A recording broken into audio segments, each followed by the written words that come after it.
Salut mon ami. Je suis Aïla, ta lectrice magique. Installe-toi confortablement. Ferme les yeux, et laisse-moi te raconter une belle histoire. Dans le petit village de Nalu, les nuits étaient paisibles. Et l'air embaumait le parfum du sel marin.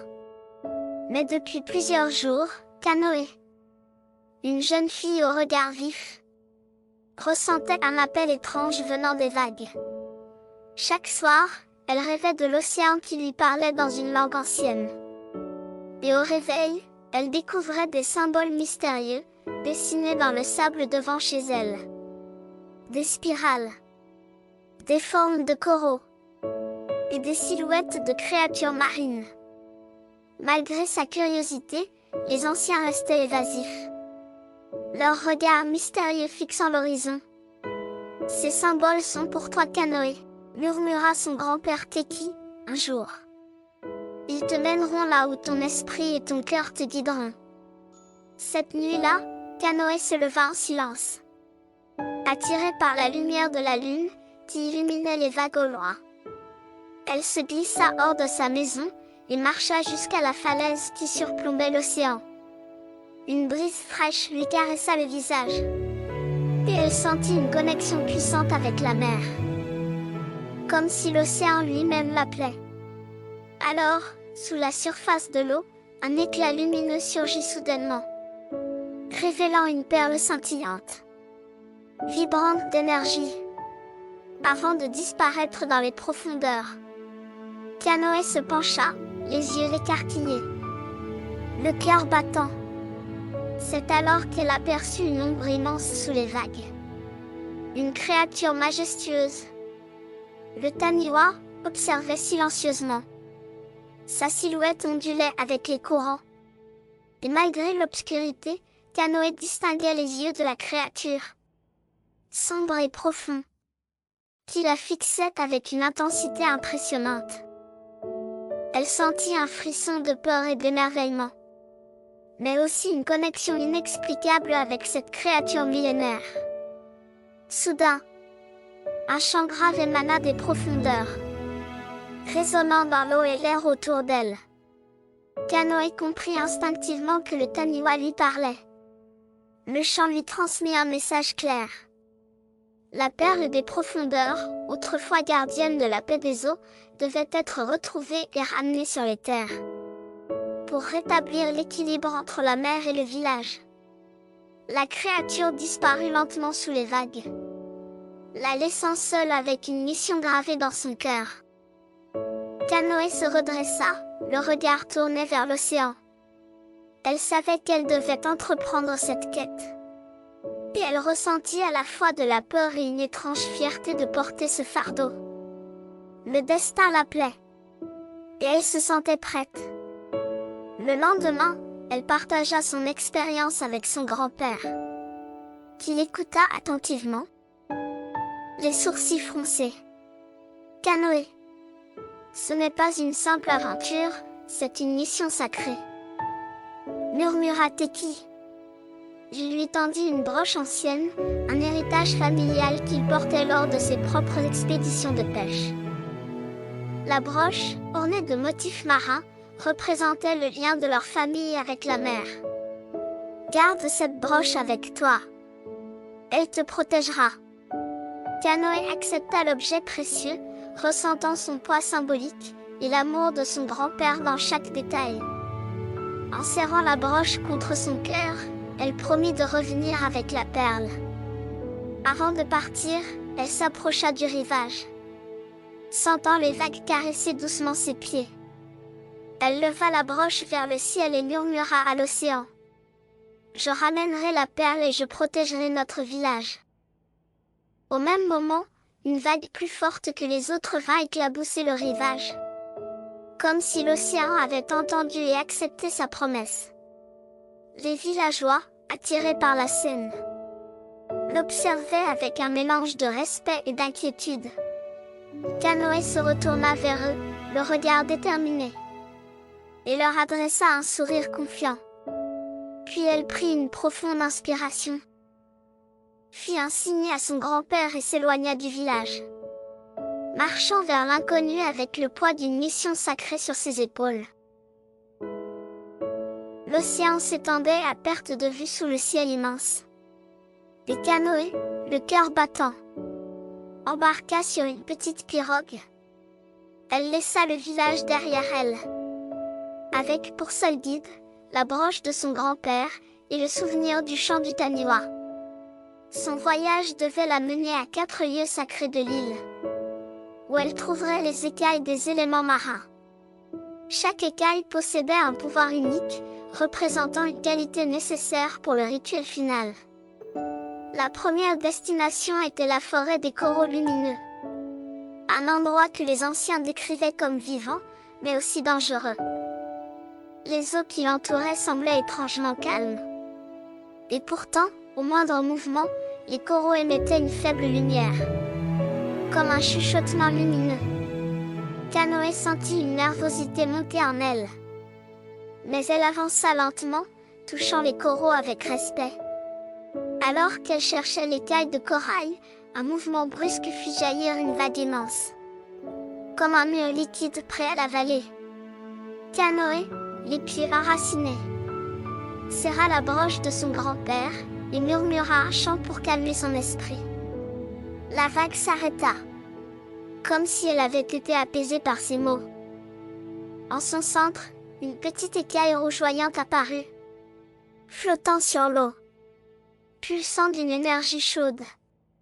Canoë tendit la main et la prit, sentant une force intense se propager en elle. Pleine de confiance, elle se dirigea ensuite vers la grotte des poissons argentés. Un endroit mystérieux, où les poissons brillaient comme des étoiles dans la nuit. Lorsqu'elle entra dans la grotte, des centaines de poissons argentés l'entourèrent, nageant en formant des motifs complexes autour d'elle. Canoë sentit leur présence bienveillante et les suivit, avançant dans les profondeurs de la grotte où la lumière du jour ne pénétrait plus. Les poissons la conduisirent jusqu'à une petite cavité, où reposait la perle de sagesse, une écaille bleutée qui dégageait une lueur apaisante.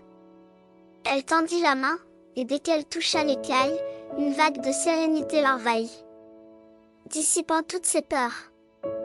Les poissons argentés s'écartèrent alors, comme pour la saluer. Et Canoë les remercia en inclinant légèrement la tête, avant de poursuivre son chemin. Le 3e lieu sacré était la plage des algues dansantes. Là-bas, l'écume des vagues formait des motifs étranges, et le vent faisait virevolter les algues sur le rivage, comme si elles dansaient en harmonie avec l'océan. Canoë s'avança, fasciné, et sentit les algues s'enrouler autour de ses pieds, comme pour l'encourager. Soudain, les algues prirent forme et se mirent à tracer une route vers une petite dune. Au sommet, elle découvrit une écaille verte, l'écaille de souplesse. En la prenant, elle sentit un souffle d'énergie, une légèreté, comme si l'océan lui offrait la capacité de s'adapter et de se mouvoir avec agilité face à tout obstacle. Son dernier objectif était le passage au murmure de l'écume, une crique cachée où la mer formait des tourbillons brillants. Les vagues chantaient avec puissance, créant un bruit qui la submergea presque. Canoë comprit qu'elle devait utiliser les chants appris de son grand-père pour entrer en harmonie avec le son des vagues.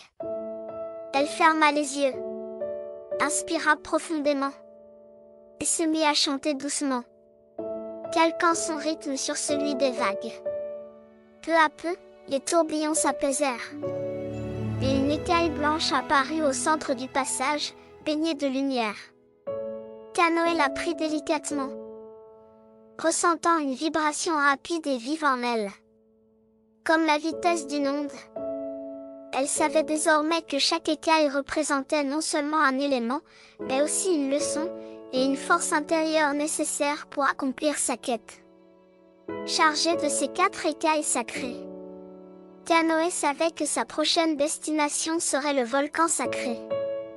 Mais au fond de son cœur, elle sentait que des épreuves encore plus grandes l'attendaient.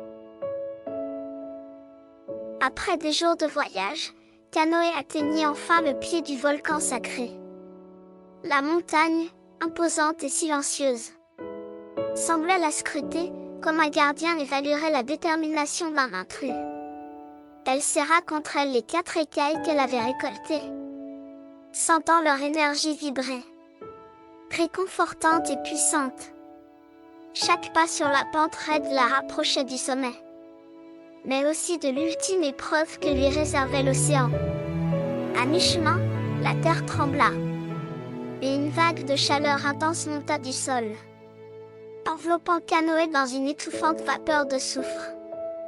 Elle recula, les yeux écarquillés, et respira profondément pour calmer son cœur affolé.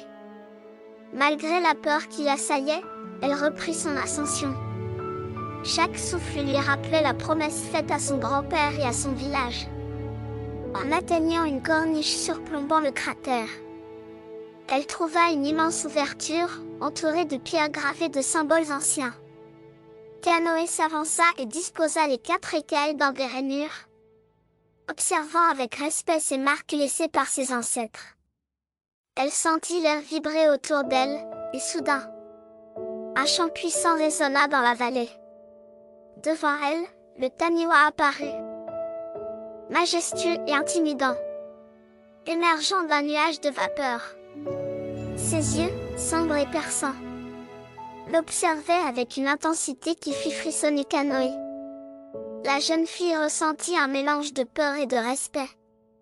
La créature l'enveloppait de sa présence imposante. Sa voix grave semblait s'adresser directement à son âme. Pour restaurer l'équilibre entre la mer et la terre, tu dois faire un sacrifice. Es-tu prête à offrir une partie de toi-même? Canoë, troublé, réalisa que le sacrifice demandé concernait la broche de son grand-père, symbole de protection et d'amour, l'unique souvenir qu'elle avait de lui. Son cœur se serra, et elle hésita, les yeux fixés sur la broche dans sa main. Renoncer à ce précieux objet lui parut insupportable. Mais en plongeant son regard dans celui du Taniwa, elle comprit la nécessité de ce geste. Lentement, elle détacha la broche de son vêtement et la déposa au pied de la créature, les mains tremblantes. Elle sentit une douleur profonde en se séparant de cet héritage. Mais une flamme de courage brûlait en elle. Le Taniwa inclina légèrement la tête en signe d'acceptation, puis ouvrit sa gueule et engloutit la broche. À cet instant, une onde de chaleur se propagea autour d'eux, et les écailles disposées au sol commencèrent à briller d'une lumière intense. Canoë observa, fasciné, alors qu'un rayon doré s'élevait du sol, illuminant les cieux et baignant le volcan dans une lumière sacrée. Les symboles anciens gravés sur les pierres s'animèrent, projetant des reflets qui semblaient danser avec le vent. Le volcan résonna d'un grondement sourd, et les nuages menaçants se dissipèrent, laissant place à un ciel serein. La créature, satisfaite, inclina une dernière fois la tête, avant de se fondre dans un tourbillon d'écume et de fumée, comme pour rejoindre les profondeurs marines. Canoë resta un moment immobile, submergé par l'émotion, réalisant que le Taniwa avait accepté son sacrifice et que l'équilibre entre la terre et la mer était enfin restauré. Descendant du volcan, Canoë fut accueilli par les cris de joie des villageois et le sourire bienveillant de son grand-père. Elle se sentait transformée, comme si une part d'elle-même appartenait désormais à la mer et à ses secrets. En signe de reconnaissance, des tatouages lumineux apparurent sur sa peau, symbole de son lien éternel avec le Taniwa et l'océan. Elle serra les mains de son grand-père, émue, et leva les yeux vers l'horizon, où le soleil se couchait paisiblement. Quelques semaines plus tard, Canoë fit un rêve étrange. Elle se trouvait au bord de l'océan au crépuscule, et elle entendait une voix familière lui murmurer des paroles qu'elle ne comprenait pas. Au réveil, le rêve restait gravé dans son esprit, comme un appel irrésistible. Sans trop savoir pourquoi, elle se rendit sur la plage ce soir-là. Attirée par l'idée de retrouver la paix du crépuscule. Alors qu'elle longeait le rivage, un éclat attira son attention. Entre deux vagues, elle distingua un objet brillant doucement. Sous la lumière du soleil couchant, Canoë s'approcha, le cœur battant, et découvrit avec stupéfaction la broche de son grand-père. La broche était ornée de motifs marins supplémentaires, comme une bénédiction du Taniwa, preuve que le lien sacré entre elle et l'océan perdurerait. Elle prit la broche dans ses mains, émue, et ressentit une gratitude profonde envers le Taniwa, comprenant que cette quête resterait pour toujours une part d'elle-même. Et toi, si tu devais protéger la mer et la terre, quel sacrifice ferais-tu pour préserver leur harmonie?